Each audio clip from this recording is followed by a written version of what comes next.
one thing that aged well for me was all the scenes with the baby. I don't know, maybe it's from working at the preschool, but they really delighted me this time around.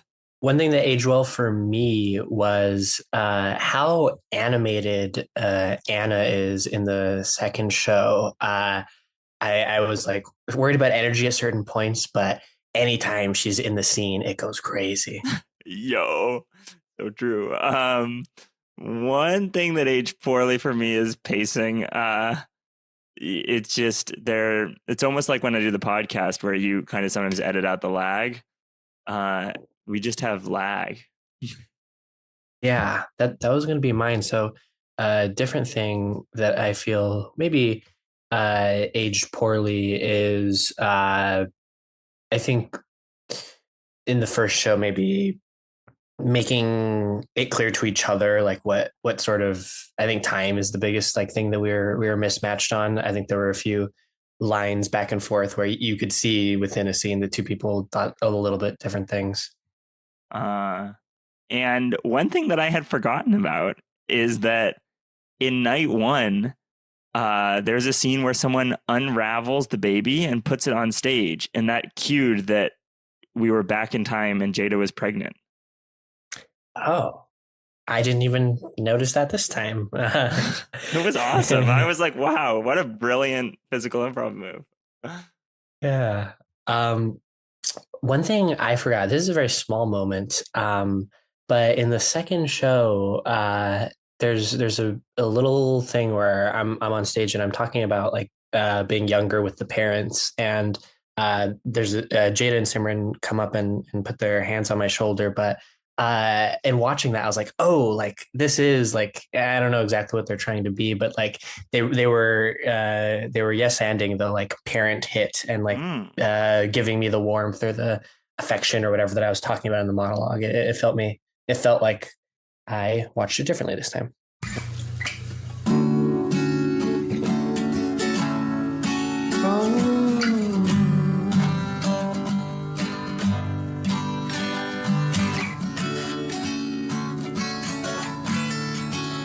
Hello, hello, hello, and welcome to another episode of Muprov Musings.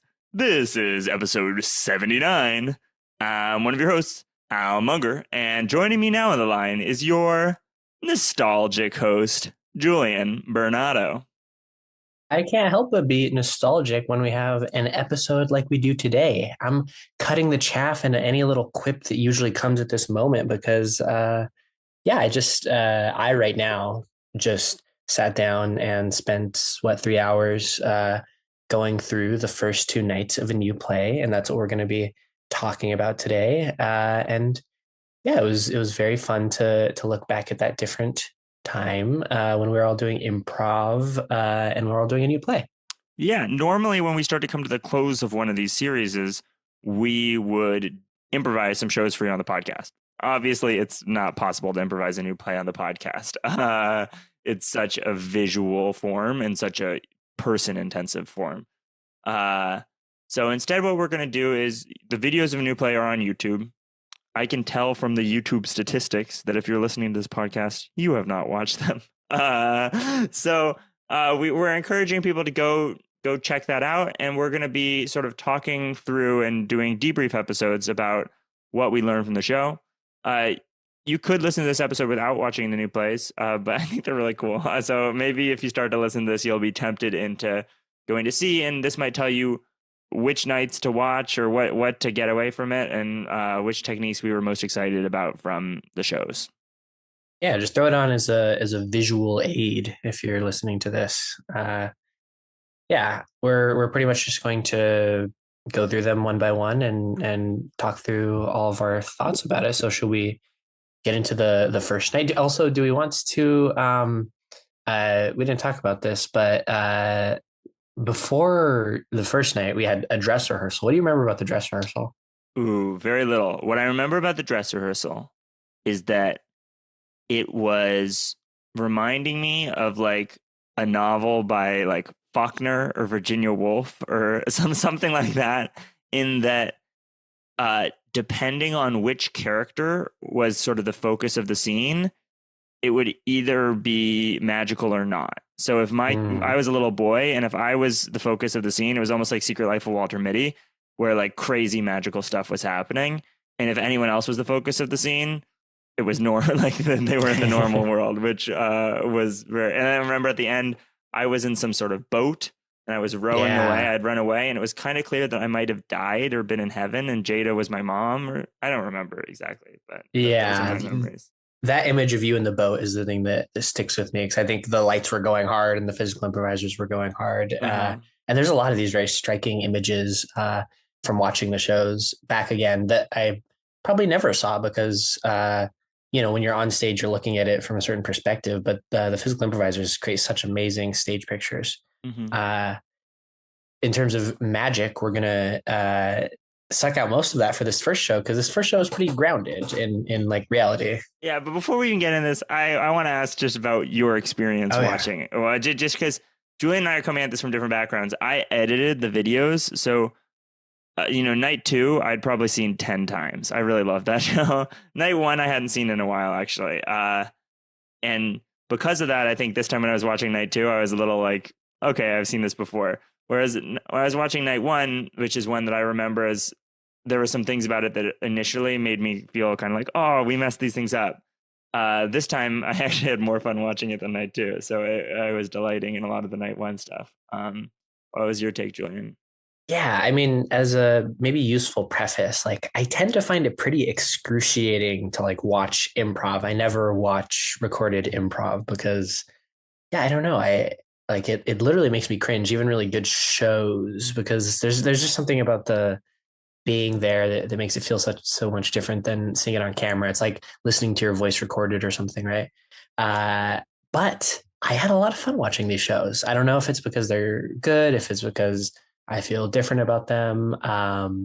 But yeah, this was my first time watching the shows, period. So my first time witnessing any of that plot, other than the time that I was in both of the plots. So yeah, actually from a bird's eye view, I think in both of the shows, I felt a bit more like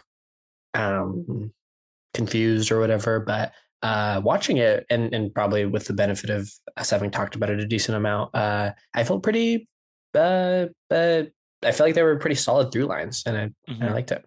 Nice. All right. So Julian would recommend watching them, and I would too. It's fun. And I think I have less of a strong take on which ones to watch. Watch all 4. Yeah. I used to. Yeah. They're all very different. I love night 2. I think I'll always love night 2. But but let's jump into night 1. Which so this is, I guess I would describe it like a grounded, like a young adult sort of maybe melancholy story to some degree. Yeah. It's a love triangle, and it's about raising a kid. Structurally, the show jumps around in time, but doesn't have a clear temporal structure of where it's going. So each scene, we have to figure out sort of when in time it was, based on context clues. Already the first scene, it starts, but then I'm very gripped when we did a pretty good job, I think, of endowing things that actually became important parts to the show, and especially in the first scene that's going to happen. But maybe I'm feeling this right now, but it's a very realistic conversation about someone who's like coming back into town from back when they were, in high school or younger. And yeah, I really like that first scene. Yeah. And there's also a physical improviser technique gets used, which is ripples. There are 3 rings on the ground, and Anna puts her foot in it, and it's clear that they're the ripples of her toe hitting the water. Not clear why they're sitting with like feet in the water. And later there's a telephone right next to the pond, and I was like, what is this pond? But I was into it.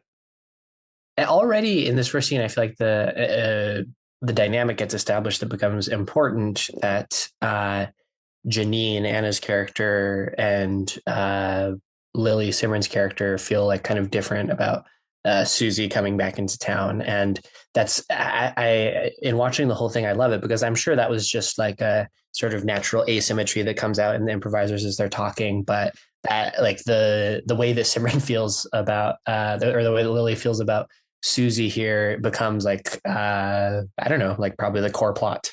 Yeah. And you could also see in both the first two scenes that it was really coming sort of naturally out of a first line. So Anna's first line, that's the thing about secrets. And your first line, the thing about Sprite is, I couldn't really hear it. It was like the audio was a little messed up, but it was just sort of something random and then following up on it. And I think that it wasn't exactly the secrets thing. It took a little lifting to get it to make perfect sense, but it's still like, it's fun to see a scene evolve like that. Yeah. Yeah.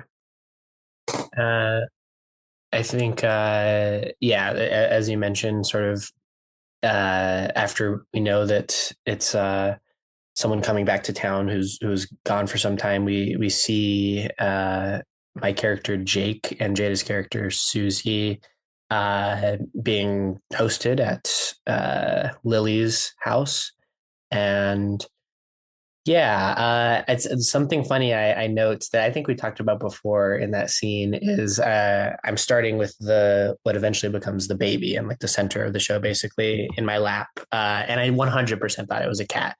In the beginning, you can if you watch, I'm petting it for most of it, and then I think it's just the tenderness with which I hand it to Jada that that endows it with a little bit more care than that. That's hilarious. Yeah, that's the way all good things in improv happen. It's a good thing you didn't specify. Otherwise, the show would have been a lot worse. But I already, and I feel like this is going to be important throughout talking about both of these, but it got me thinking about just ambiguity and like how to play with ambiguity, because obviously, even from the moment that like the second scene starts, there's clearly a dynamic between the three of us, right? Like Sermon's character is not, I don't know, like I don't know. I'm making a few of these like passes about my music, and Sermon's character is brushing it aside and whatnot. But it's always a hard place, and I found watching myself wishing that I made some more specific calls, and not even necessarily calls in terms of dialogue or endowing something, but something that I think would have benefited both at this point and throughout both shows probably would be to pick an emotion and pick an inner reality, even if I'm not endowing anything. Yeah, I agree with that. This show just generally feels like it's painting with a very sort of like pastel brush, maybe is one way of saying that. Where there are a couple moments. There's like one really intense like argument between Anna and Simran. But for the most part, people are pretty we're not often seeing the most important moment. We're seeing a lot of moments in between the most important moments. Right. Kind of like the opposite of what we were working on with the improvised time travel stuff my sophomore year, where it was like only see the moments that they really matter. It's a lot of like, this is a moment right before something's about to happen or right after something's about to happen. Yeah, a lot of talking about what happens, I think, because there were some very key, I think, moments endowed that would have been very interesting to see. Like the wedding. I totally forgot that there was a Yeah. wedding that was coming up, and while I'm watching it this time, we had the wedding dress. Like, it would have been fun to see. I would have wanted to see too more of Lily and Susie's relationship. I think just jumping back. Yeah. Well, we'll get into that. One other little mistake that I noticed is there's a season change in scene 3, where they came out and put like what could be snow out, and it's just totally missed. And yeah, you don't really lose any equity from that, but watching it this time was the first time I noticed that. Scene 3 is me and you, or no? Scene 3 is there. It's another one when they're by the lake and there's a phone. Okay. It's when she's just she sort of tricks her into calling her. I see. Yeah. And I've been hating on the physical improvisers doing that thing where they played out what was going on. This time watching it, I really enjoyed it. What did you think of that? It's funny. I think we might have flipped here. I didn't feel as strongly about it before when you talked about it, but I don't know. I overall like the show, but I didn't feel like it played for me super well. Yeah, that's fair. I think especially because, like you say, this show was such a pastel brush that like while adding like color and something was like nice. Like I was kind of wishing that the characters were doing something more interesting rather than the physical improvisers, maybe. That makes sense. All right.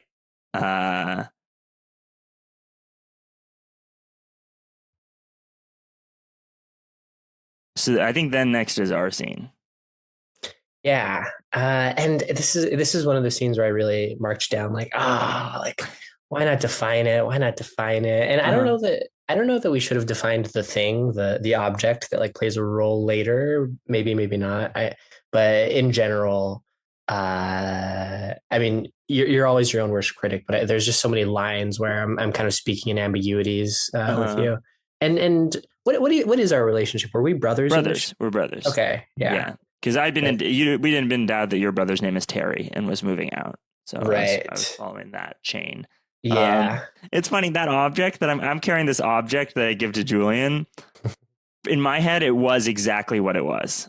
It's just this weird shape of plastic thing. I'm just like, hey, you want this? The only other thing that I was thinking is like it could have been like a weird mannequin or something like that. But I think I like that less than just being this weird shape of plastic.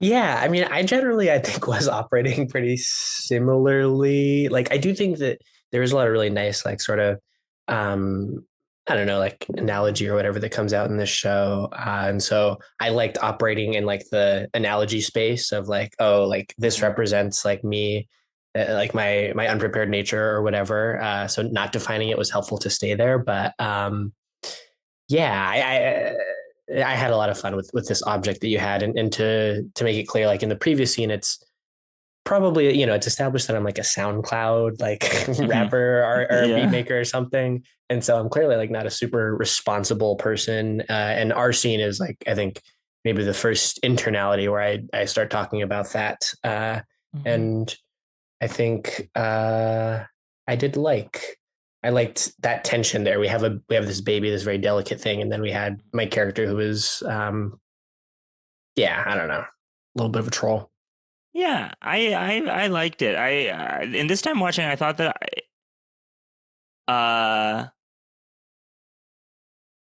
it was clear that Jada's character didn't like my character, because you were like saying that bad people. And I thought later that might have been because I had to kind of encourage you to get an abortion. So rewatching it, I thought that was kind of interesting. I know we were just kind of comic relief though. Which is funny because that's the opposite of my vibe of like. But I wrote down that you were so funny in the show, which exactly what you mean, the opposite of your vibe. But yeah, you were just hitting a lot of really, really funny reactive lines of definitely in that scene, and then in our later scene in the studio. Yeah. The next scene is the thing with the unraveled baby that we already talked about. So cool. And Jada gets brilliant points for clocking that. Physical improvisers get brilliant points for taking the baby, unraveling it, putting it on stage.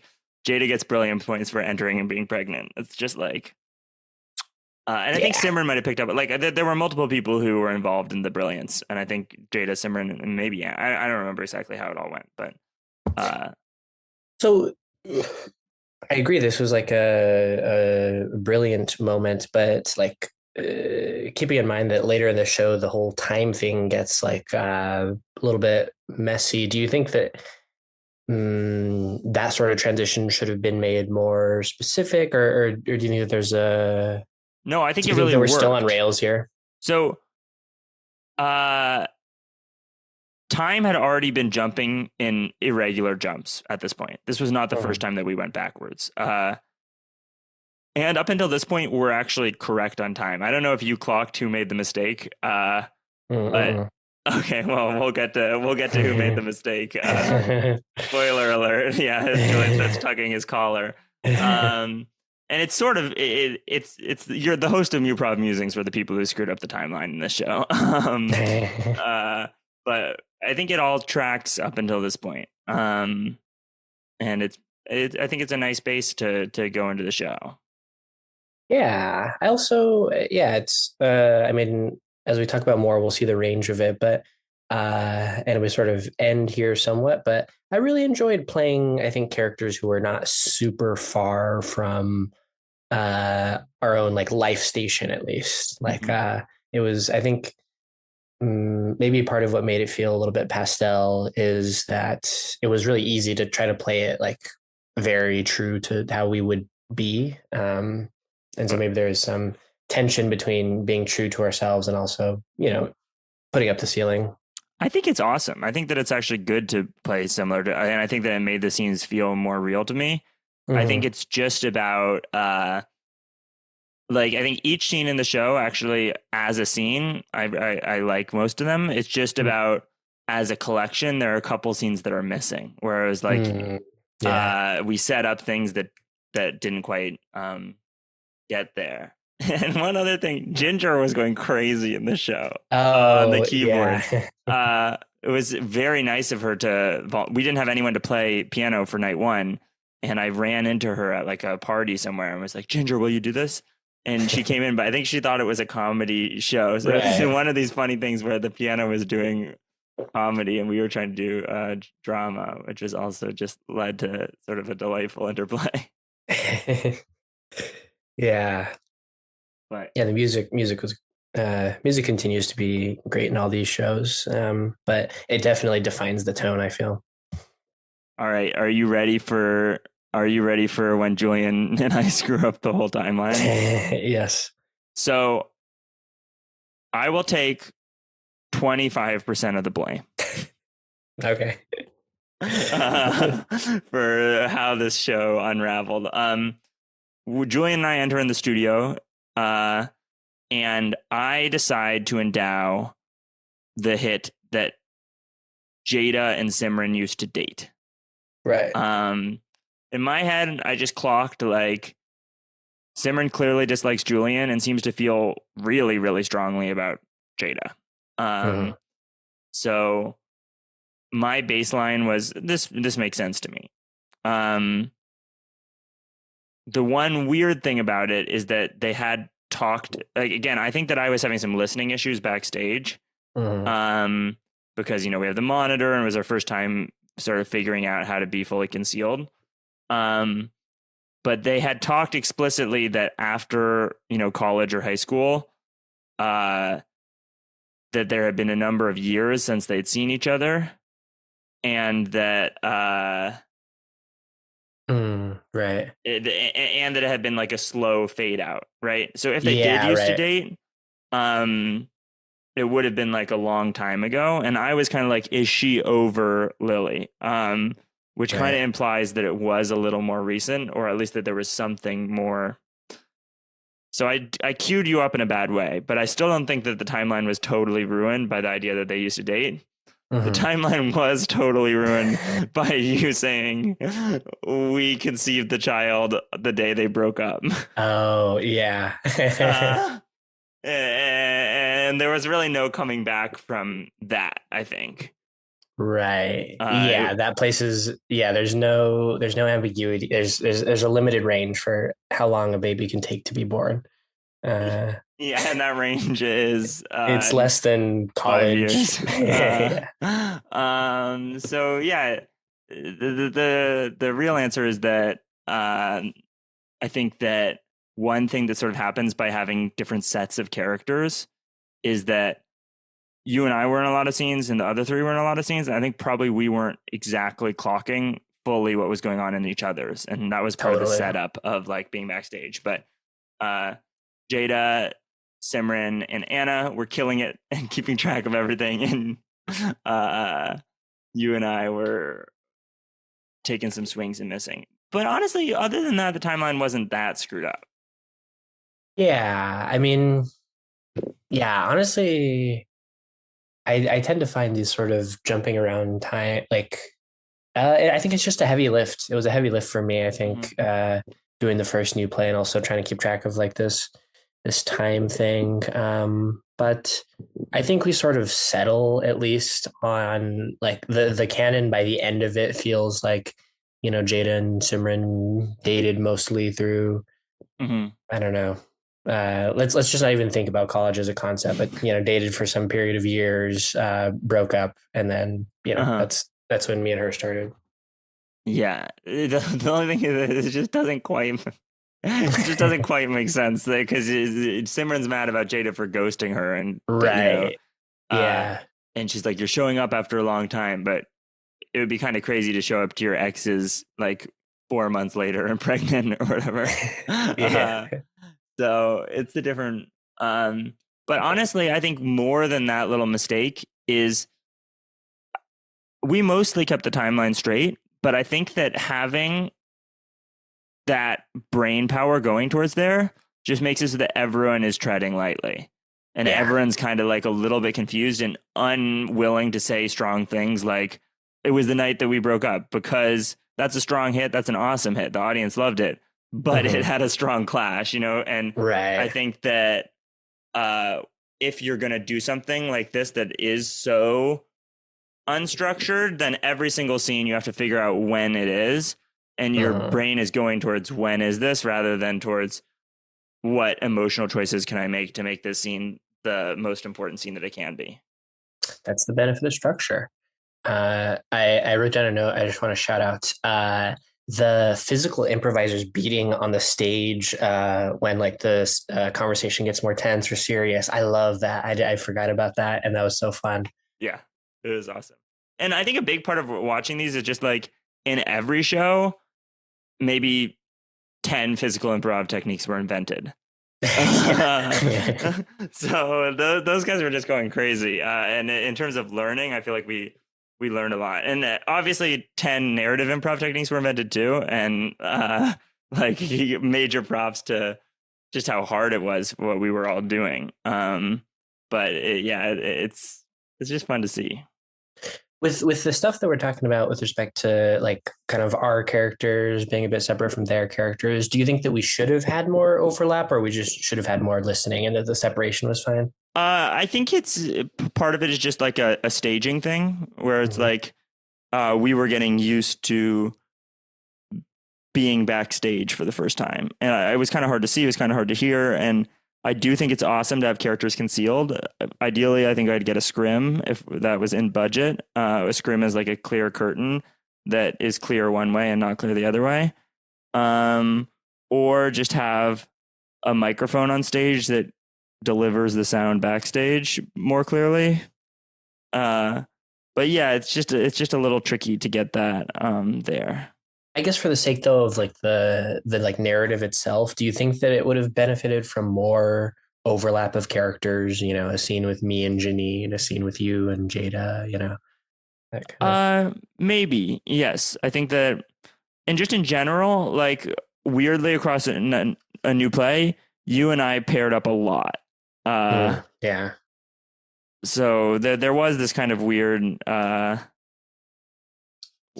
kind of pairing where there were certain pairs that were less common and certain pairs that were more common. Yeah.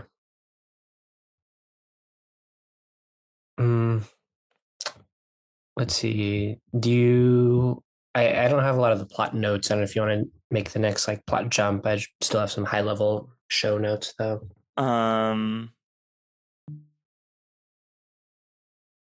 My favorite scene of the whole show, I think, is that scene where the three of them are on stage together talking right after the birth. It doesn't quite make sense again that they would that everyone's that fine immediately after a birth, but it's just a great scene, and it felt I was totally engaged the whole time, and the three of them are doing wonderful dialogue and just was into it. Yeah, I think their, tri-pointed relationship was I think like engine of the show. Like you say, I think that,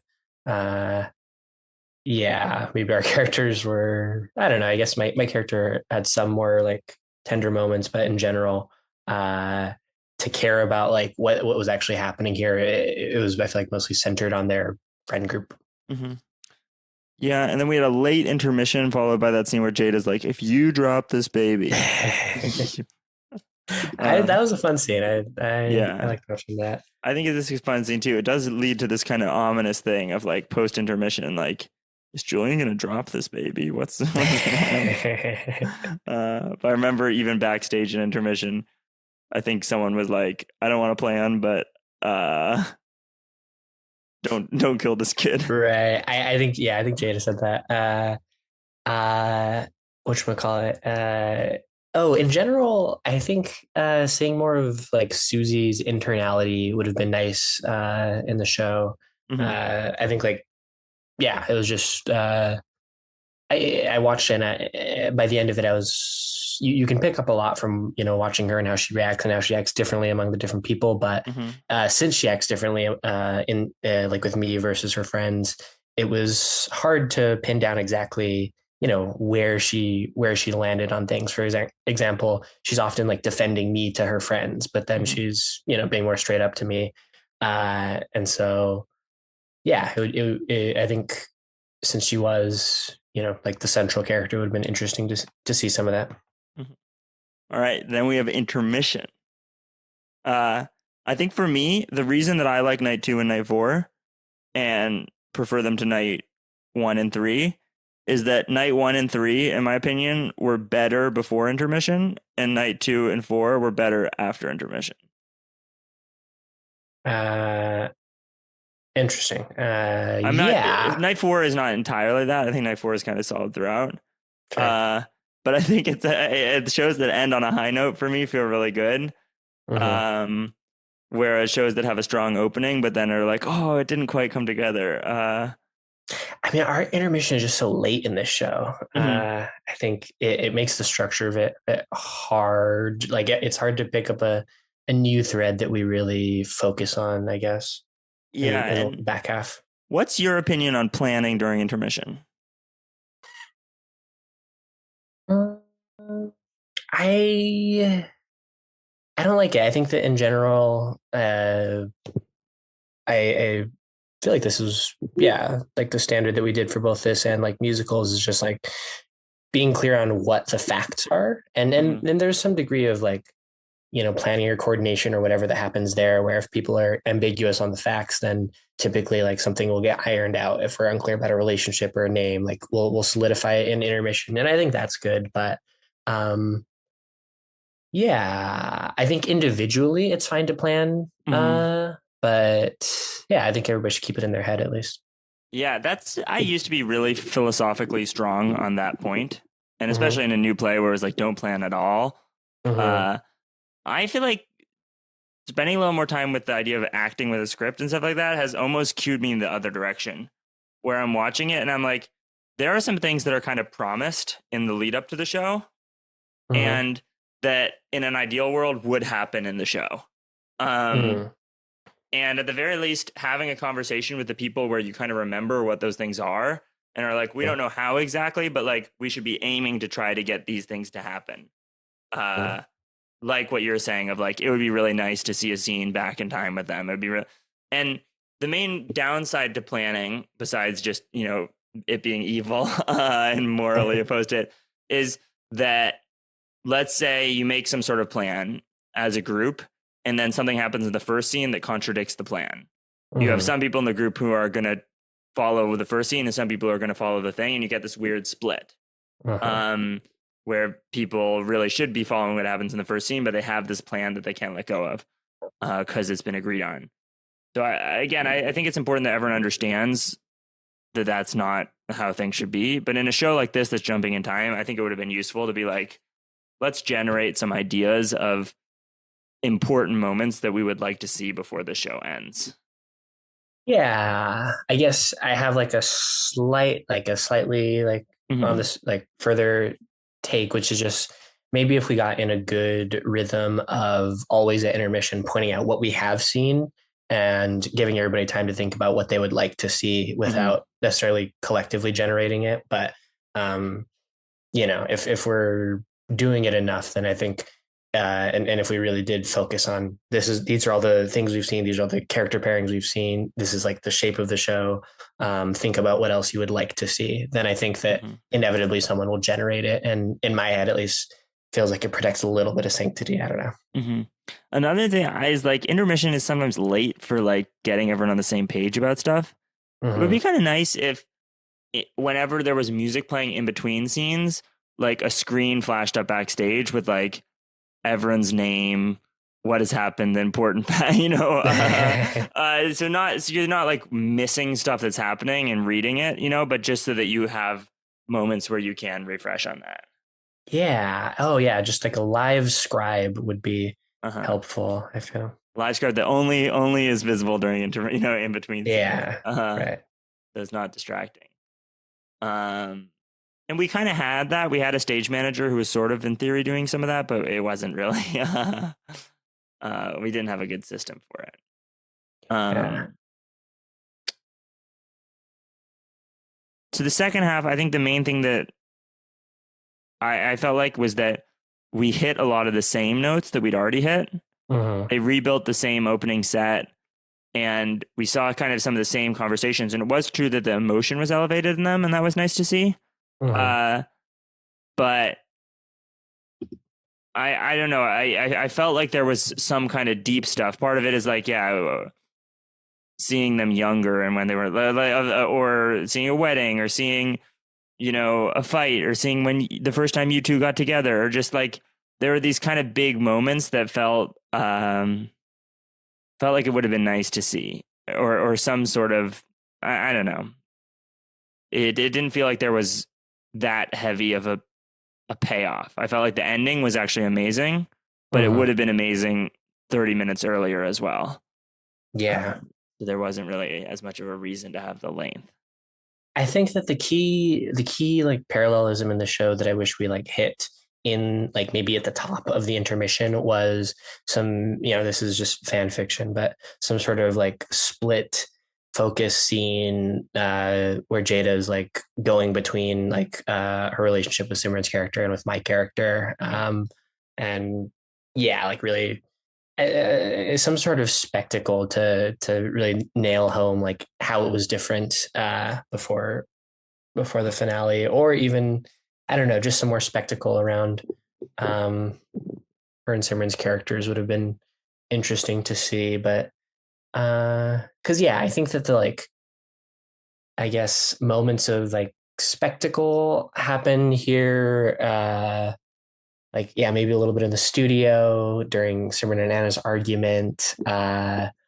When we have that like object around that's like a little bit but I think one more would have been helpful, I think specifically centering around Jada and Simran's relationship. Yeah, I agree. What about broadly on the show? Maybe we should have started here.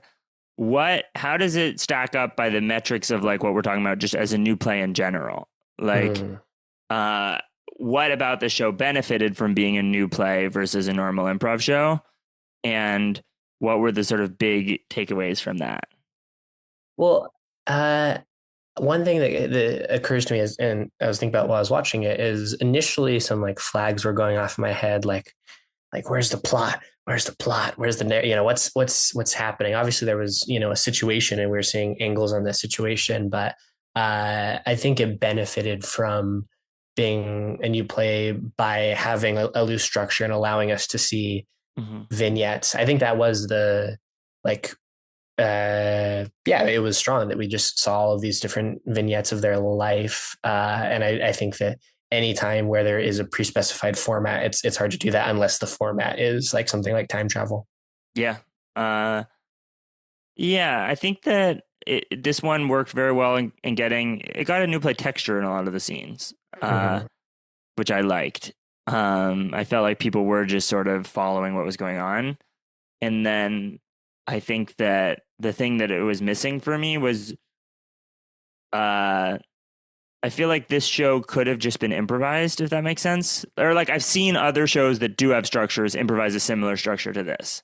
Mm-hmm. Whereas some of the other shows, I've never seen another show improvise a structure that's anywhere similar to this. So I think that was the thing was I left night one wanting to go crazy and being like, that was really cool. And I'm really proud of it. And also this is like everything I was dreaming of sophomore year with improvised time travel was a show like this. But I left it wanting to be like, let's explore the tools that we have and see how crazy we can actually go. Yeah, I think if the time was more clear, yeah, the jumps, like even just personally, for most of it, I really just didn't have a read on when things were. If for me at least things were more clear there, I think that in general people would have felt more emboldened to stretch the muscles. So yeah, but still something I'm pretty proud of. I enjoyed watching it. I think if you're a group that's for the first time looking into like how do you do more dramatic theatrical improv, it's totally interesting to watch and see how it's going. And it's also, if you know the context of a new play and what they're doing as improvisers in this moment, it's like, whoa, this is very impressive. yeah, it was so sweet. That's what I came out with it. Like it just felt very real, and it ends on this sweet note. And yeah, it's about this baby, and nothing bad happens to the baby. So I feel like that just naturally gives it a little bit of a hopeful tone. I really like the last scene. I thought that was fun. And yeah, I guess I did think that the themes like played here at least, or it's hard to say, hard to put into specific themes that I can use words to describe, but I don't know. It felt like being a young adult. It felt like figuring out how to grow up or whatever. And different people in the show had different issues with that. And to different degrees maybe too, but everybody was like figuring out how to be an adult. I think that's part of why I really enjoyed it this time is like I'm now actually kind of the age of some of the characters. And somehow just aging 2 years made me empathize more with the stuff that was going on in the show. I have friends who are doing similar things to what's going on. Just like, whoa. Final question from me would be how did you feel about the physicality of the baby and how it played throughout the show? Oh, I thought, like I said, any scene that had the baby in it, I was down with. I loved at the end the way you made it walk. I thought the baby was great. And having the baby made out of that cloth foam rope stuff was like classic new play brilliance. Yeah. I think maybe the most new play part of the whole show is how the baby played. And I feel like we could have done even more with it. But like there was a dance transition. We forgot about this, where you were dancing with my weird sculptural gift and Jada was dancing with the baby. And it just told you so much about these two different people's priority and the relationship. And that's just awesome. So yeah, I think the show is awesome. I think that the nitpicks that we have are not really as much about the show, and they're more about just like, oh, we screwed up a lot of these things as improvisers. Primarily you and I screwed them up. But I think that in a vacuum, it was our first run of a new play, and if we did a bunch more runs, I think we would sort of iron out how to do this thing where you sort of find the heart and the core and the energy and eventually get there. More time jump practice, more last 5 years practice, and just getting under our belt that find the really important scenes and do them. Speaking to the meta story of it though, it was, we started off on shaky foundations, and then we learned how to do it. Very fun. All right, you ready to transfer to night 2? Oh yeah. Yeah. God. I mean, again, on my 10th watch, like I said, I was more critical than I had been in the first watch, but I still think that after intermission on night 2 is one of the best things that anyone's ever. Or it just like it's so unbelievable to watch. Again, if you saw it as a play, you'd be like, what's going on? And it's not like we're perfect actors, but just the level of improv that's happening in terms of techniques being invented and connections and just continuous energy after intermission is insane.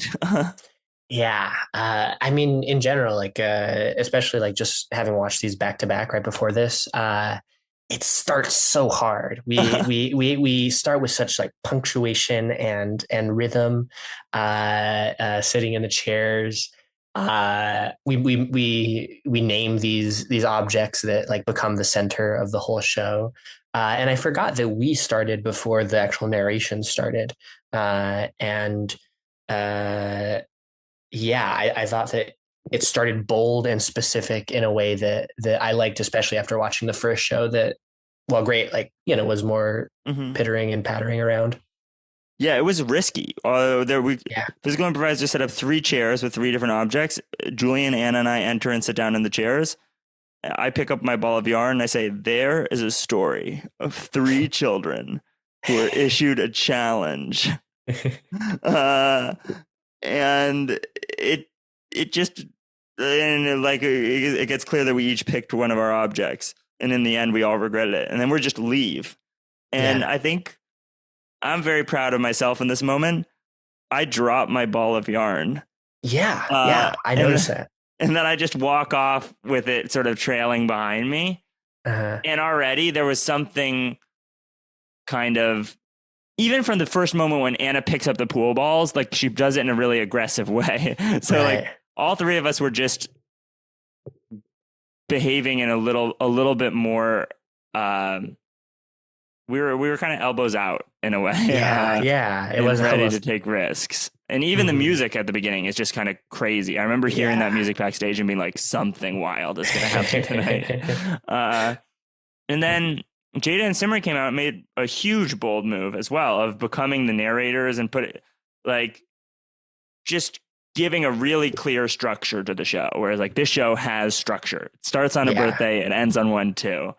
I feel like this came, who knows, but I feel like this came out of some collective angst from the first show among all of us of feeling like you said, the brain power around what the structure was like hurting our ability to shine in the individual scenes. So collectively, it makes sense we converged on this like very strong hit immediately. Mm-hmm. And we also were inventing character improviser techniques in the scene where Jada and Simran are giving monologue details, and then there's like a snippet of a scene between me and Anna, and then Jada and Simran continue on. Like it's cool, right? Oh yeah. That part, I clocked that exactly too. That I was like, oh okay, scene starting, and it does feel like something scripted because it flows together. We hear about you two, and it's I mean, this is the start of me noticing like Anna coming in with such energy in every scene, and I think that like. I guess thinking about these first 2 scenes, it follows the vibe, but I think she escalated it as like an actual character in a scene in a way that powered most of the rest of it. Yeah.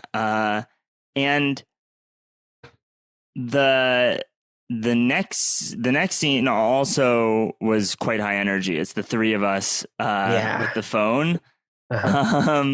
This is the first point where the weird silence stuff starts to creep in of like the slight lag. And I think the first half of the show has this weird lag where, because our brains were just processing so much, I think there are these weird kind of gaps in between lines that I think could be sped up, but it's possible that live that it wasn't as noticeable. Yeah. I think there is some more affordance of that live. But that probably is just like what would get sharpened if we did a bunch of new plays. Just probably that lag is something that would decrease over time.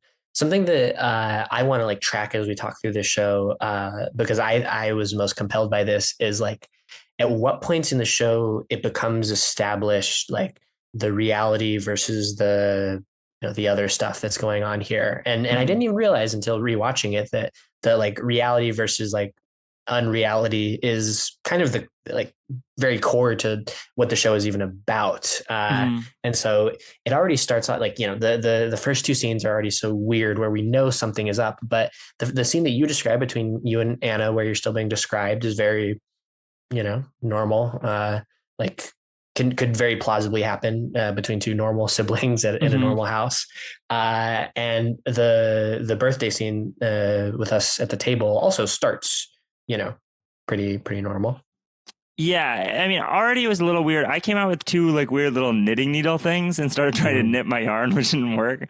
Uh, and Anna, the first moment the magic happens is Anna says she went to the pharmacy and she got a shampoo and that a frog came out. Yeah, Uh, yeah.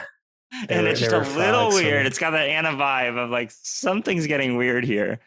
And it's Ah, absurdist. Like she's like, yeah. "What do you want to do on your birthday?" And she's like, "I break windows."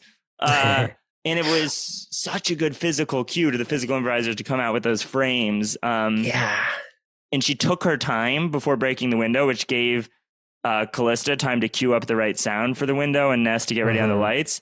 And it is like like she could have gone a little faster, but when the windows break and the lights flash pink and there's all the crashing and oh my God, it's just like, oh, That's so good. I'm totally with that. Let's take one here, which is just I love the rules are already sort of being established. In the little description between you and Anna when you come out in that mhm. first scene before this, already the birthday thing is mentioned, right? She's like, it's my birthday, I can do whatever, and it's like an antagonistic thing that's happening between you two. But I Mhm. love the re up on in when we're at the table, where maybe I'm bemoaning something Anna's doing, and you go, "It's her birthday; she can do whatever." And so it's one of the strength. Like anytime in the show that we define some sort of rule or fact about the reality, we don't do it a lot, but when we do, it plays very strong because there are so little probably, and because they're so weird. And so already at this point, like I guess the rule that we're seeing is. Yeah, this they don't act normal. You can do whatever you want on your birthday, and this does feel like a real rule in their reality. Yeah. We also get we start to see the absence of the parents at least. Like this scene starts nominally with us waiting for a call from mom from when she's going to show up, um, and only when we find out that she's not going to show up does the does the window get broken. And yeah, go ahead. Uh, uh, I I assume this was Callista, and I remember doing this on stage and being so thrilled by it. I was just pressing the phone numbers and then hearing the was, yeah, that was very Yeah, fun. that's epic. This is and all this in front of the portrait of your mother by Sasha. There's so much epic stuff in that scene. Yeah. So fun. The next scene also, the only character who's not a Three Wonderful Children, is Mr. McPherson. Yeah. I would have loved to see him one more time in the show. Right. But I I was very impressed by, and the way that you subtly took the blame for all of it. Like I felt like I Mm, learned a lot about your character right there, of how you mm, kind of covered for us. right. Yeah, yeah. I think I just leaned hard once after the first scene into like, you guys are the rascals and I have to take care of you. And that kept it going for some time. I agree. It would have been nice to see old man McPherson one more time. And or I think it would have been interesting if Jada had a parallel character. Like just there was a lot of symmetry and like asymmetry that was happening. And so the fact that Simran was playing both one of these like narrator fates as well as old man McPherson added an asymmetry that felt like it begged for symmetry. Mhm. Maybe. I agree. And there was a hoop transition where they came out and Oh, did like dancing with the hoops and sort of put them together. And I sit down at the table. This is the start of one of the criticisms that I think is fair to levy against the show is that I am weirdly silent the whole show. yeah, yeah. I mean, I don't know. I think that makes your like strings of fate monologue later hit so hard, or like I didn't mind your silence honestly throughout the show. Uh, but I can't even quite understand what was going on in my head. But in this moment, right, I somehow the pill bottle gets on stage. I think it's one of the, I remember at one point I tracked how that happens, but I'm sitting Mhm, down at the table. There's a pill bottle there.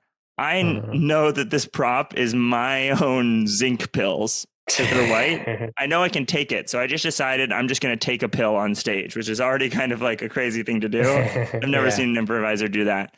But I decided to also rip off a petal from the flower and put it in my mouth. And the petal I had painted white. So something really bad started happening in my mouth where I actually kind of felt like I was choking. And it put me kind of out of it for this scene. And then also Sasha comes out and does the thing with my head and puts me into this drug trip. And for the rest of the show, I was just like a drug zombie. Where like I was super present and just everything that I was watching was just impacting me a lot.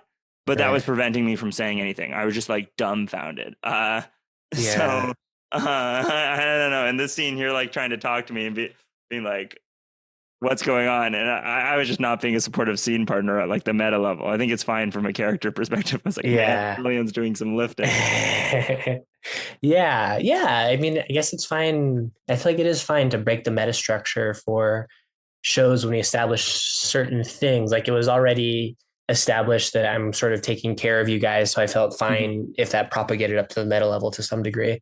And you and Sasha's drug trip dance thing was super fun to watch. And I forgot that it happened so early in the show.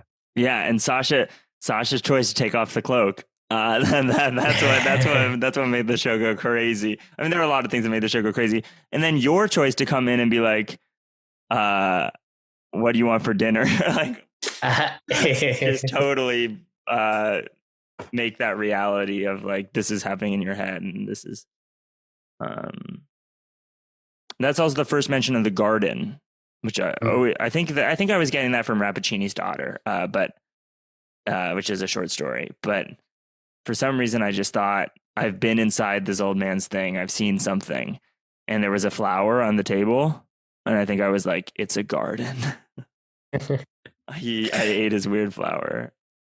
It was hard for me to be outside of my character in the show in general. In New Play, it was hard to be outside of your character, and so I was taking everything in the show to be happening like mostly pretty literally. You know, he's a pharmacist and you're bothering him and it's just a garden and stuff like that. But at this point, do you remember if you're forming like ideas about like if there's something deeper that's going on here that will...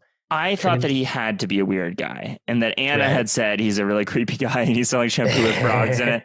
I was like, I've broken into this guy's lab and like something bad is going to happen to all of us. It has to be coming from this guy's pharmacy. So, and I also was still poisoned by the white paint that I had consumed. So I was totally drugged out and my reality was fraying. And I think that contrast worked really nicely. But this is where pretty much everything after the scene and even really during the scene, because I'm so silent, is a monologue. For like the whole rest of night 1, half 1 or whatever. And even into starting to go into intermission. We had never done anything like that in practice. And I'm not sure it 100% works. Like, I think dialogue makes things more engaging. And I think that's why sometimes it feels a little slower in this. But it still is like super impressive that everyone just went for it. Yeah. I mean, I think it was helped by strong definitions early where when we were on stage, we kind of knew what we could play with within our own characters. And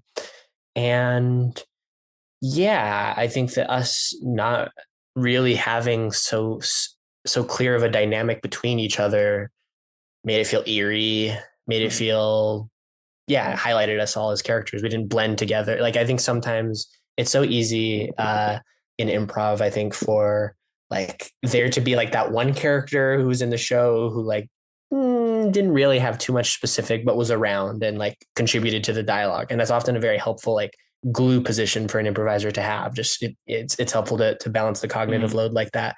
But by doing it like this, I think that every character felt distinct and interesting to watch when they were on stage. And a big part of it was we talked about potentially like playing clips on the episode. I don't think it's really worth it to play the audio on this. You can go watch it on the show. But Anna, multiple times, we already talked about in Anna's episode, came out and delivered like a 3 to 5 minute monologue or something crazy. In that first Anna monologue where both the fates are there. There's one moment where Jada like looks like she's about to talk or something like that, and she's like, "No, Anna's just gonna." And the patience and trust that takes of like Anna was playing with her gloves, which I loved, and she was interacting with them, but they just waited there for her to be done. And then it wasn't like they just walked off and they're like, I didn't get to participate in the scene. Like they got the turn to do the fate monologue. And they added a lot there, but it was just like this cool sort of pushing each other play that I don't think would have been possible outside of a new play. Yeah. I think in general, pre-intermission, so yeah, I do think that we probably could have gotten to intermission faster. Maybe I just love the post-intermission stuff. And it's hard to say what like scenes to cut or anything because I don't know. Everything was good, but while it's fine to like say goodbye to plot, I did feel in the pre-intermission at a certain point feeling like, oh, like okay, I get the vibe. I get this is super cool. And it is still engaging to watch, but I kind of wanted like a little bit more to be happening, I think. Yeah. And a big part of that is we totally forgot the initial promise of the opening of like us each having these objects and there being a challenge and all this like kind of stuff. But cool stuff was continuing to happen where the next really big thing that happens is the frog. Right. And that, yeah. I forgot how that happened, but it's so amazing. And I didn't only upon rewatch, truly true to my character, did I realize that it really was the McPherson flowers that were causing everything. Feeding it to the frog and the frog getting huge and that entrance from Will of like taking control of the stage, the tongue arm work, all of it was just so captivating. Yeah, and jumping on the table and dropping like the way he picked up those 4 pool balls and they all fall on the ground. There's nothing I love more than just like breaking stuff on stage, and that kind of energy was all over the place. Of like within a degree of safety, and Anna was respectful to Will. She never threw anything at him, even though he was inviting her to.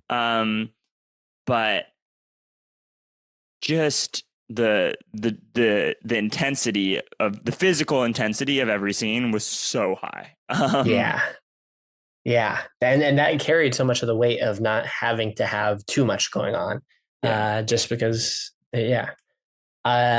One thing that like becomes pretty clear by the intermission, although could have changed maybe at the top of intermission and we get a little bit more, is like the absence of the parents and really any other characters. Did you? Yeah, I think I like that. And it feels like probably key to creating the vibe that we had. But I don't know, as I was watching, I felt curious about, what would happen if someone came on as the father or the mother or something? Yeah, I mean, I could see it like near the end of the show. Mm-hmm. And in intermission, it was talked about. And it felt a little unresolved, but there was just something awesome about trying it. And I love this idea. We had talked for a long time about some of the shows really might only have 3 characters. Right. And that's totally what happened. And Jada and Simran were still absolutely crucial to the narrative of what's going on and making really cool choices. But it was interesting to see what happens. Yeah. Do we want to go into post-intermission? Sure. Just the one last thing is before intermission, Jada and Simran came in and again did like kind of some cleanup, being like, let's remind everyone who's on their crazy protagonist bullshit to hear the things that were promised and the things that are going to happen, and there is this challenge, and we're going to see how that's resolved in the second act. Yeah. This is a deep cut, but for anybody who's played the game Hotline Miami, the first scene post intermission gives me the vibe of all of those like weird like mask on scenes. And this is something like you're talking about, like we're inventing stuff on stage or we're stumbling onto new things. Like I don't think that we ever, at least as character as me, I never had the conception that the physical improvisers would play the role that they did in this show or anything like it. And so that starts to happen pre-intermission, and then it's I think so great that we start the second act with them and them talking, and just affirming and like saying, yes, this is a great rule to break. It felt very new play that we were changing this thing, and then we came out swinging with it, saying, yes, this is exactly what's happening. Yeah, and it was awesome. Like Kaylin got defined right actually pre-intermission, which she came out, but that was the first time we'd seen Kaylin as a. So just being able to hear from them, and they set themselves up. They built a stage with like 3 pillars on it, and then they just did it. And it was also, I think, a natural response to Simran and Jada taking over the physical improv role. Right. Like they entered early on in the show as fates, which were kind of explicitly something, or narrators that might be a physical improv thing. And they weren't playing characters. So then it was like there was this kind of lack of characters that gets filled by the physical improvisers. Yeah. And it's one of those things where just the numbers work. Like the numbers had to be like that. It had to be 3 of us, and it had to be the 3 physical improvisers. Like it just wouldn't have worked if it was like Jada and Simran are juggling all 3 roles or something. It's wonderful coincidence. And also in that scene, just a line that I wrote down is that one has his head on very straight. Maybe start laughing. One has his head on very straight. Just in general, Will's command of language in the show was the best I've ever seen him do, and best I've ever seen really any improviser do.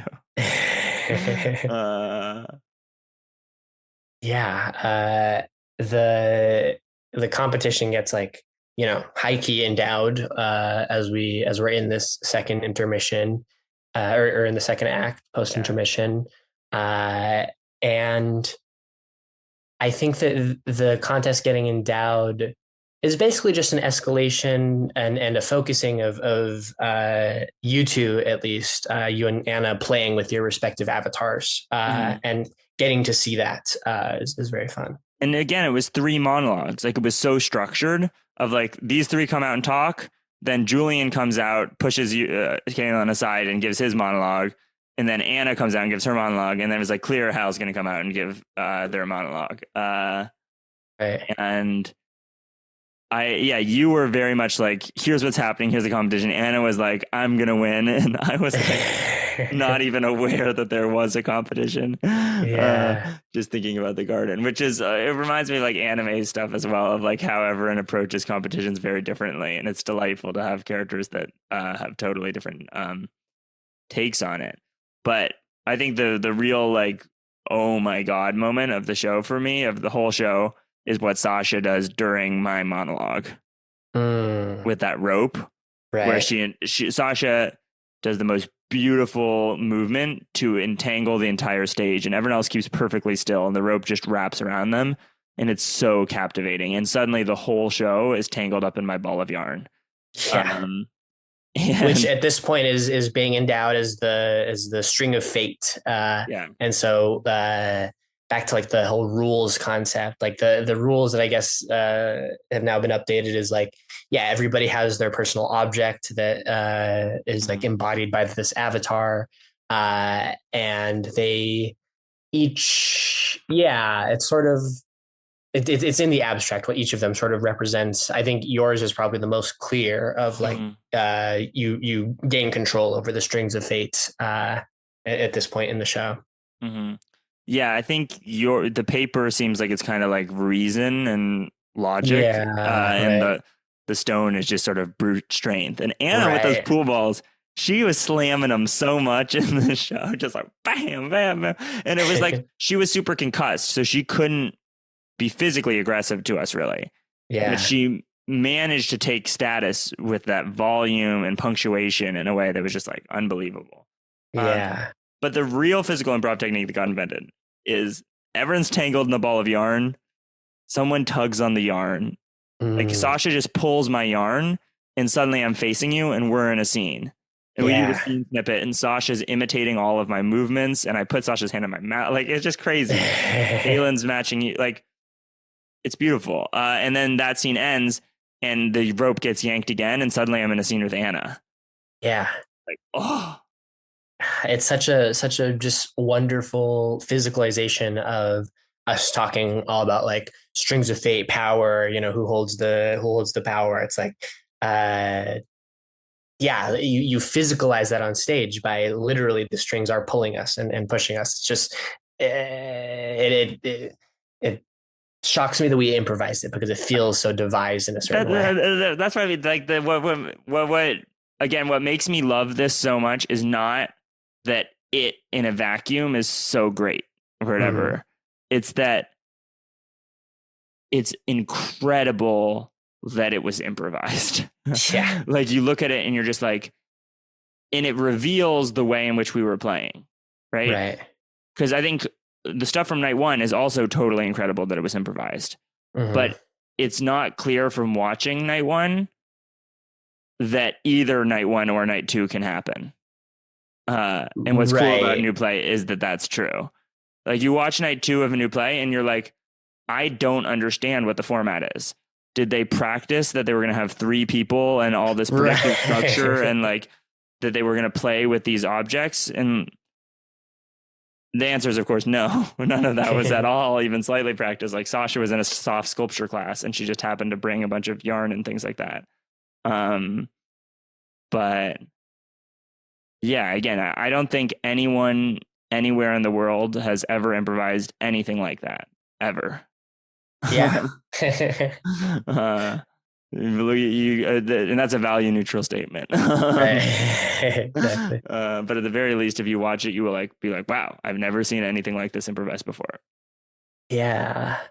Do you have thoughts about like the themes like so far as to like yeah what like because there's like concepts that we're definitely playing with like strings of fate, siblings taking care of each other, that kind of thing, but like do you have high level things that you took out of it? Do you see it more as this like just amazing like texture showcase? Yeah, I think it's just a texture showcase. I mean, you could say it's about like, parents not being around and people doing drugs. Like, I think there's a world in which like I was doing a lot of drugs and somehow you ended up overdosing because of something that Anna did or something like that.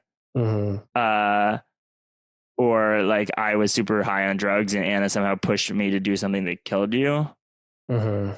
But I think that it's more delightful if it's just that weird magic is happening. And obviously the show might be a little better if everything made sense at the end, but we didn't quite close out on the ending of the show.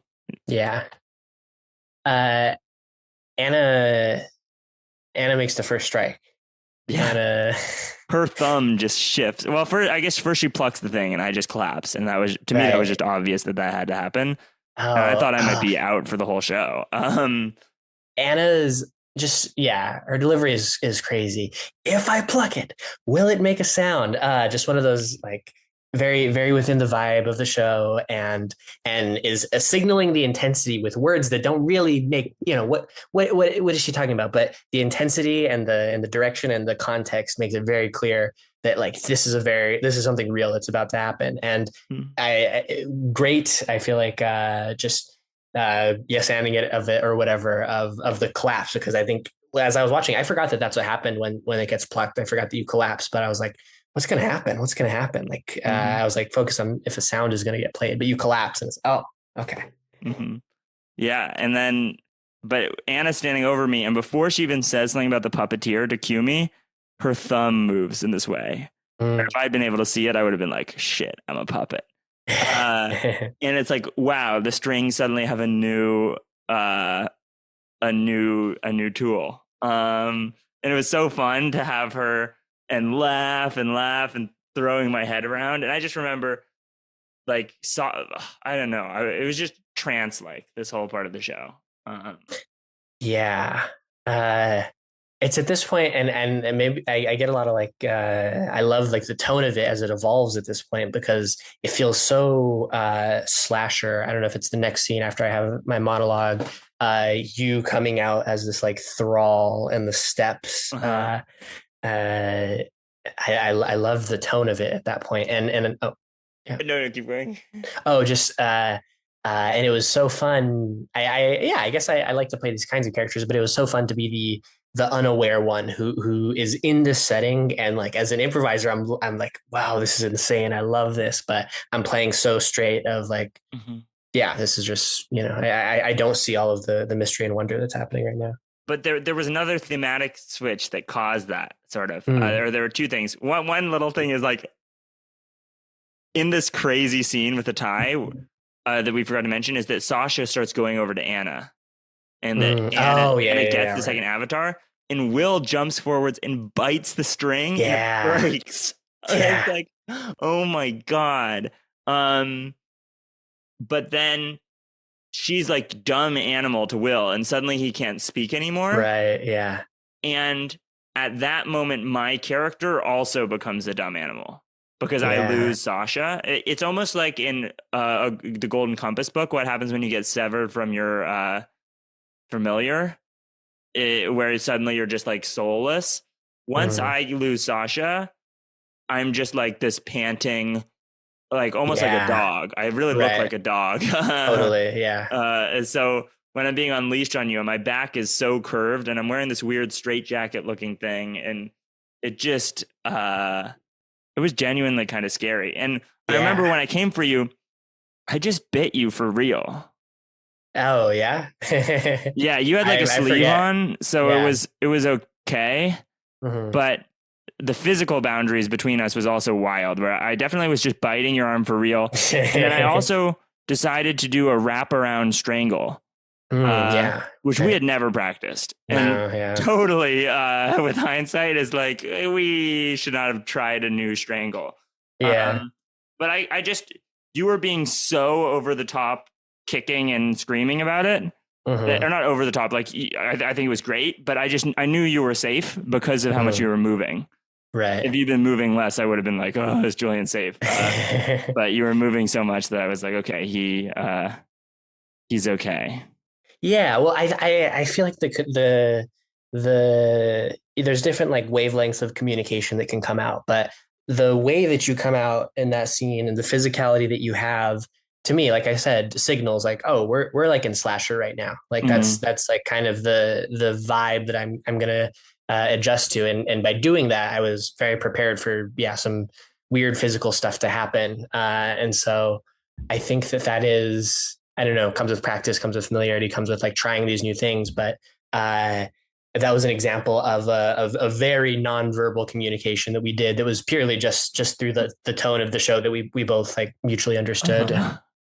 But from that moment on, I was just abusing you because once you were down, I also put that paper in your mouth, and Yeah. Jada tied a rope around your ankle, just a straight up knot, and then I was just dragging you by that rope. So you just took the damage. Yeah. But I loved I had like an ordeal moment where you were down, and all of a sudden Hmm. Kaylin was there, and I was talking to her, and it was Hmm. like, how are we gonna get out of this? And then suddenly I was like, oh my god, the garden! Like I can give him some sort of flower, and he's gonna be okay. And I ran off. I was going to ask you about that because the you do was like, that's like Hal going like, oh, like I feel like it was yeah, I could sense in watching it that this was like you discovering that in the moment, which made it play. Uh-huh. Yeah, it was delightful. And then them coming with the big rope, and that Right. symbolizing you being like dragged off to death. So cool. Yeah. Yeah. Um, I feel like there's something slightly missing about how that ending goes. Hmm. Um, I think just my character wanted to save you so badly. When you Hmm. didn't get saved, I was like, oh, I Yeah. want, like, even if I had to be the one who was stuck or something like that, Right. or Anna. Uh-huh. But it seems like in this kind of story, usually there would be some sort of trade. And there was something kind of Right. just brutal about it being like, no, you don't get through. Yeah. Uh what you call it? Oh, I did like the the switch there that happens of in my head, like one of the themes to, not even themes, but just the moves or concepts that switches in the show is like, for most of the show it's like the older sibling taking care of the young. I'm like trying to keep you guys on rail, but in the key pivotal like climax, it's you trying to save me. And I thought that like, while most things didn't make sense or made almost things felt very like abstract and out there in that show, that felt like a very like Mhm. tangible like foothold that felt like a compromise between the kind of show that I was in and the kind of show that you guys were in, basically, for that whole show. Mhm. So it was a very real thing of like, yeah, I guess I was dead and you were trying to save me, but also it's tied up in this Mhm. fate, and it's yeah. Yeah. Sasha makes fun of me for my acting at that end part where I'm like, oh yeah. And I think I was just like feeling it. You know what I mean? Like Yeah. I was just yelling. Like I don't know. So maybe I could have acted better there. But there was. It was kind of cool to be like I was genuinely pushing as hard as I could. Yeah. Uh, and I think Anna and Kaylin were over there pushing, and we traded back and forth a lot of the energy. And I like even just the thing of like it doesn't work and then everything goes down. I'm with Mhm. that. I think that when the lights up and it was suddenly like sometimes fate changes their mind. Uh, Something about that to me felt like, wait, no, you either change your mind 20 seconds ago or change it, Right. but I still love that last moment with the cake. So Yeah. I accept the way that it went. And I think it's awesome. Yeah, I mean, similarly, I didn't really know what to make of the last scene. I liked everything up to the last scene, and a lot of the last scene is good, but it was too floaty and abstract of a show. I feel like to in my head, like, make a call that tied things or resolved things without changing the tone of the show by over explaining or whatever. I think Um, Sasha, like I liked rebuilding the set and having the cake with the light. I think mhm. that when the music stopped, rather than turning the lights on, Sasha could have just clicked the flashlight off, and that could have just been Right. the end of the show. And I think that would have been just Yeah. as good. Although it was fun to see you with the. I think maybe she knew that I had been spending so long making you that party. I don't know how at all. Uh, but Crazy experience to yeah, do, and very I fun show to watch. I remember after that show just feeling like everything that I've dreamed of has been satisfied. That no one's ever done anything like this. I'm gonna go viral on YouTube and have a million people being like, "We want a new play everywhere." And of course, that isn't how it panned out. But and part of it is that I think it's hard to watch 90 minutes of like it's just it's a hard ask. But oh man, I'm not even sure that it is the best of the four shows. Like I think the other ones have better scenes and connection and all that other stuff. But It was the most new play for sure. I feel yeah. it was, yeah. I really wish I could have the experience of being someone who saw the first show and then the second show. Just truly Yeah. like that back to back would have been. Uh, Mhm. Obviously, we went into this knowing the things might change, and that anything was on the table. And so while it happened, it was exciting to live it out. It was like, oh, we're doing what we wanted to do. It would have Mhm. been very interesting to stumble upon and realize just how much of it was improvised from night one to two. Yeah. And I mean the people who got that the unique experiences of people who came to see a new play were the Ness, Callista, and Eduardo got it. Of like just showing up the week and being like, what the heck? This is crazy. Alon got it on Mm, violin. My parents got it, although I don't think they loved night two. I think they're kind of the mm. opposite vibes. They were like, we Yeah. like night four, we like night one. Yeah, Night two and yeah, three, the magic ones you can leave. yeah. Uh, it's funny. Some people came to only nights one and three. Like I think Sid came to only nights one and four. So it's like this is just real world improv. Like like these are all realistic plays. And then Daniela came to only nights two and four, and she was like, Mm. "This is the best thing in the world." uh, and my aunt came to only nights, or my cousin came to night one and three, and was kind of like, "What are you doing, Hal?" So people got different experiences. Yeah. Yeah, but it's like you say, it feels like I was saying stuff like this at the beginning of this season of the podcast, but it feels like a new play is the way to ramp up the improv up one meta level. And as a result, doing these new plays that we just described felt very new and scary and confusing and hard. But in the same way that like doing improv in the first time felt. Mm-hmm. And I think that's why they're such tender Yeah. memories.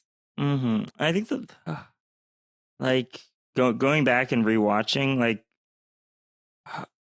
I don't think it's at the point yet, really, where although there were some audience members who loved the show, I don't think it was yet at the point where general audience comes in, sees it, whatever. But it's more of the thing of like extremely experienced improviser watches it and is like just interested again and again. Of like, Right. how are they doing that? What's that? Like, I'm learning. Yeah. So you'd have to run it a lot more times to sort of get out of that learning phase. But it Mm-hmm. was just, I still, when I go back and watch it, like feel like I learned a lot. And I would really recommend people for that reason to approach it in that way of just like, I'm watching this thing and I'm kind of learning from it. And it's slow sometimes, but it's slow because we're processing a lot on stage. And it's Yeah. kind of insane the degree to which, like, just the listening skill it took for Jada, Simran, and Anna to keep track of everything in the first show. They were just so good at uh, hearing what each other were doing and reacting. There were so many little subtle pickups, and there's just so much support and connection among all the players that if you compare it to like any other improv, just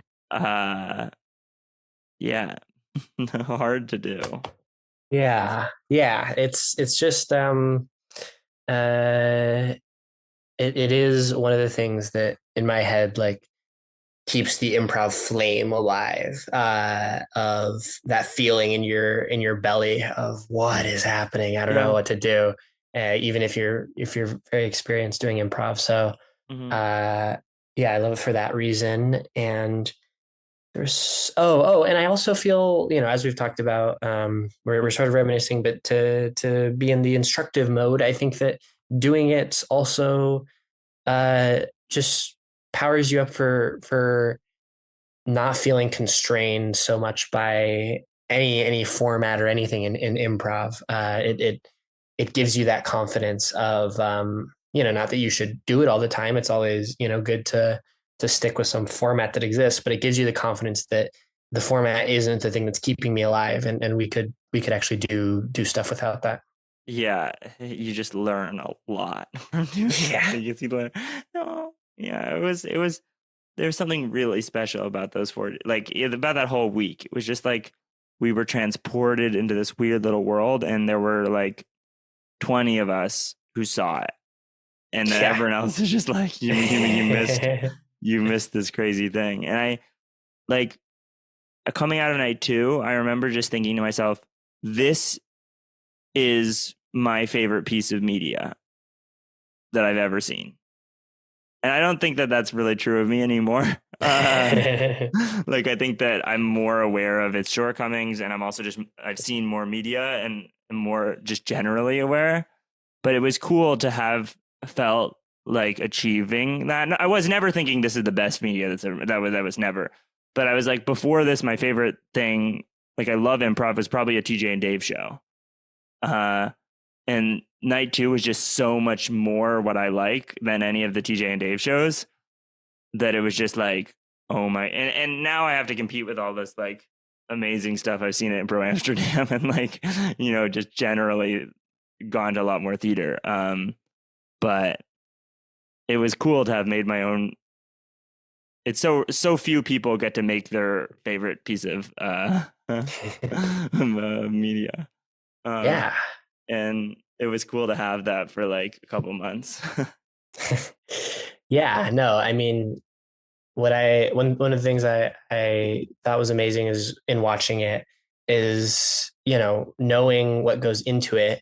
They are very impressive, and like it's hard for me to look back on other improv shows that I've done and say that they are really impressed. You know, obviously the bar is this like subjective thing, but those Mhm. stand to me as really impressive. And like you say, it's so fascinating and fun to be a part of something that you find really Uh-huh. impressive, and to watch it in awe and also be one of those four people. Yeah. You know those like TikToks where it's like gymnasts doing flips and stuff like this, and it's like this trick looks easy but is hard. Looks hard and is hard. Looks easy but is Yeah, like right. I feel like a new play is looks easy but is hard, maybe is one way of Yeah. or in some ways it looks hard and is hard. But yeah, I think that there are so many improv shows that are better shows than a new play. Mhm. Yeah. Um, just no one's there just really are not very many that are as hard. Yeah. And there's something Well, kind of epic about that. uh, we must save the energy though of all of this reminiscing for we have more to go. Yeah, we're gonna be watching night 2 and 3, but go check them out on the YouTube if you haven't, especially if you're like friends with me or if you kind of owe me. My birthday was recently. It's been a long time. If you haven't seen any new plays and you listen to this whole episode, even though you have some spoilers, like just go see it.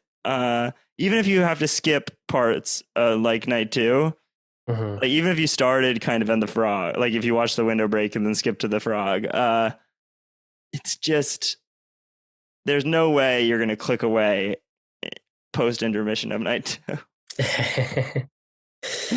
Yeah, uh, go check them out. They're very fun to do oh, and very fun to watch, which is truly novel for me as someone who hates watching improv. yeah. All right.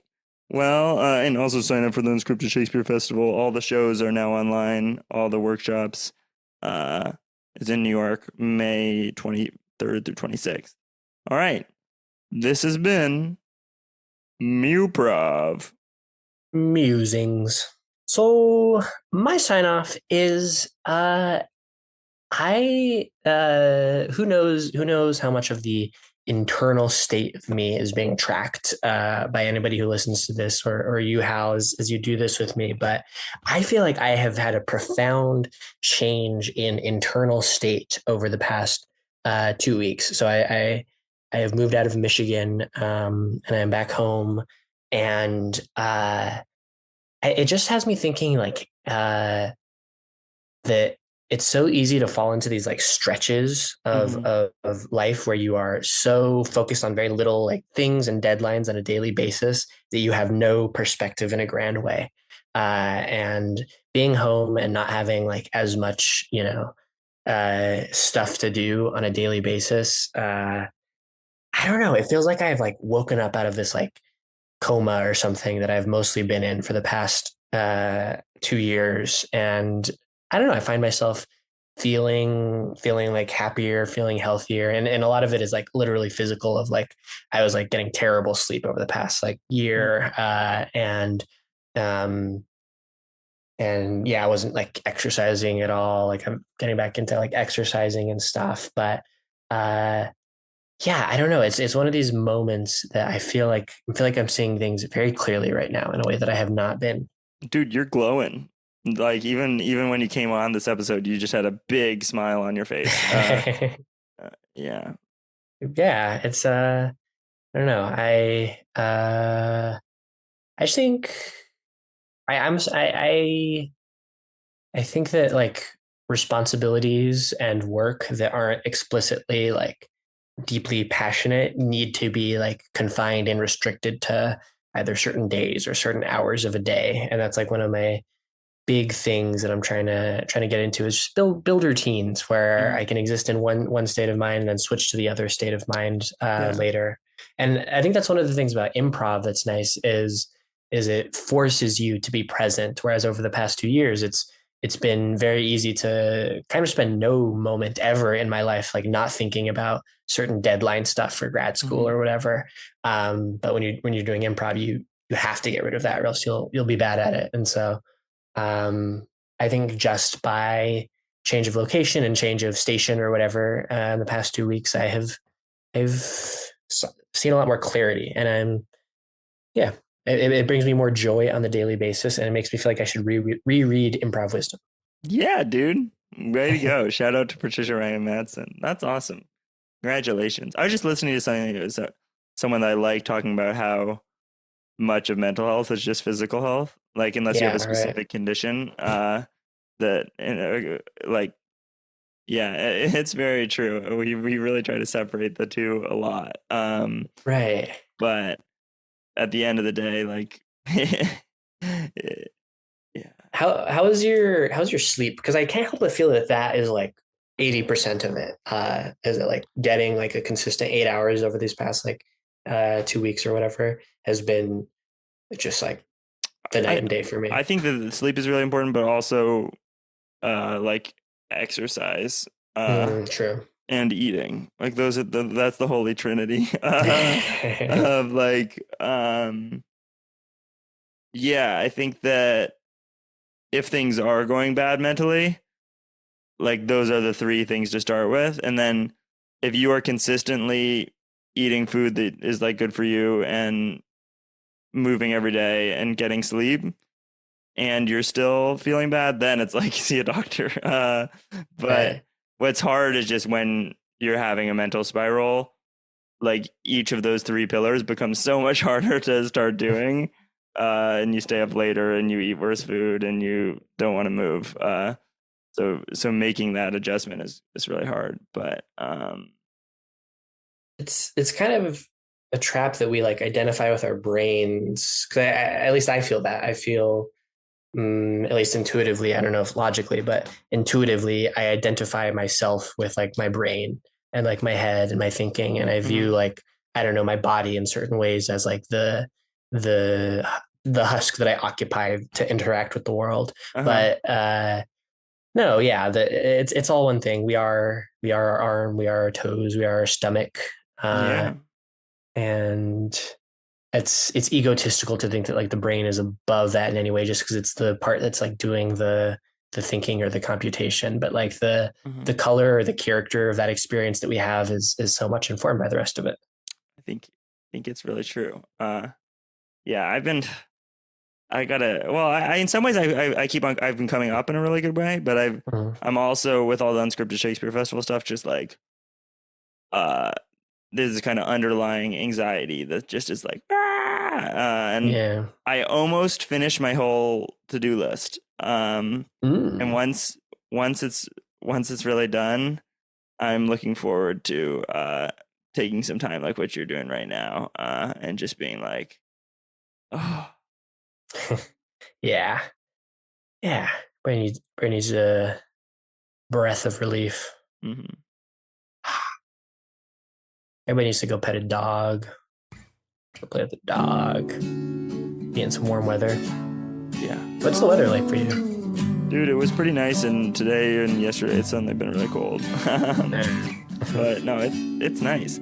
People were threatening like London just rains all the time, and climate change has really changed that this year. Maybe next year London will rain all the time, and I'll be like, get me out of here. But this year it's been nicer than New York in terms of weather. Nice. So. Is there a lot of green space around that you see, or no? Yeah, it kind of depends on where you are. But last weekend, because I was at Liverpool Improv Festival for my birthday, last weekend we did my birthday, and Sasha and I took a train to like this artificial lake that's nearby, and so I swam in a lake, and it was only like an hour of train, like. So yeah, I've been in nature. Wow, so it wasn't artificial lake, but it still was a lake. Yeah. Can't you see me now? That's cool. Like you always did. Can't you see me This one now? faux show went kind of long, right? Or a tripping? I just wanna Yeah, I probably went long. I can edit it.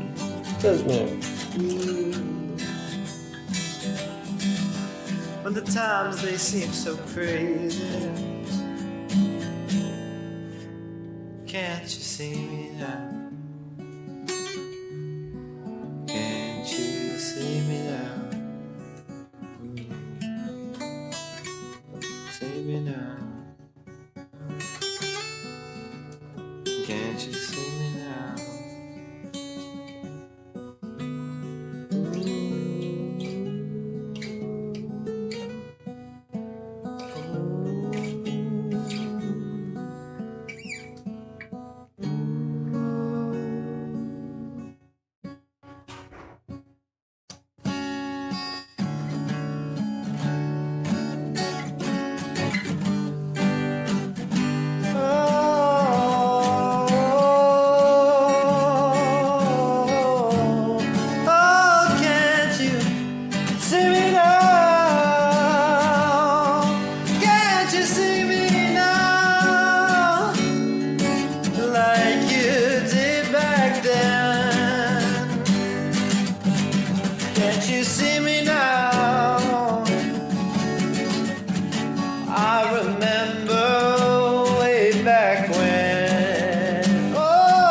everything is changing. Can't you see me now? Can't you see me now?